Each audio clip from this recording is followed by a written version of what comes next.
बिस्मिल्लाहिर्रहमानिर्रहीम। अस्सलाम वालेकुम। मैं हूं दरियाब असलम और आप देख रहे हैं दरियाब असलम ऑफिशियल।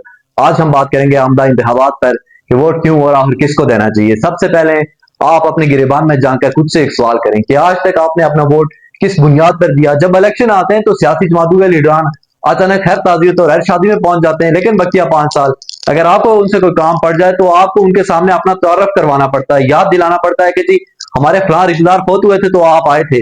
क्या उस वक्त आपका जमीर आपको मलामत नहीं करता कि आपने क्यों एक अजनबी को अपना मुस्तकबिल सौंप दिया? और याद रखें, आपके हर वार्ड और हर मोहल्ले की सतह पर एक ऐसा शख्स जरूर होता है जो आपकी इस नादानी का फायदा उठाता है। ये वो लोग हैं जो आपको नजरियात और अफकार का चूरन बेचते हैं, आपको जज्बाती करते हैं कि लीडर साहब ने रोड पक्की करवा दी है, अब उन्हीं को वोट देना है। मगर हकीकत क्या है? हकीकत यह है कि यही लोग आपके वोटों का सौदा करते हैं और खुद लीडर साहब के पास जाके कहते हैं कि जी फलां पोलिंग स्टेशन मैंने जितवाया है, मेरे पास इतने वोट हैं। ये लोग तो अपना जाती मुफाद हासिल कर लेते हैं, अपने काम निकलवा लेते हैं, लेकिन हम और आप कहाँ हैं? हम कब तक इन मुट्ठी भर लोगों के हाथों इस्तेमाल होते रहेंगे? इसलिए आज ये अहद करें कि वोट सिर्फ उस शख्स को देंगे जो सिर्फ इलेक्शन के दिनों में चिकनी चुपड़ी बातें करने नहीं आता, बल्कि जो बकिया 5 साल भी आपके दुख सुख में आपके साथ रहता है। ये ताए चाचे मामे के कहने पर या बरादरी के नाम पर वोट देना आप बंद होना चाहिए। अगर आप ये समझते हैं कि मेरी ये बातें दुरुस्त हैं तो इस वीडियो को ज्यादा से ज्यादा लोगों तक पहुंचाने में मेरी मदद करें और इसे शेयर करें।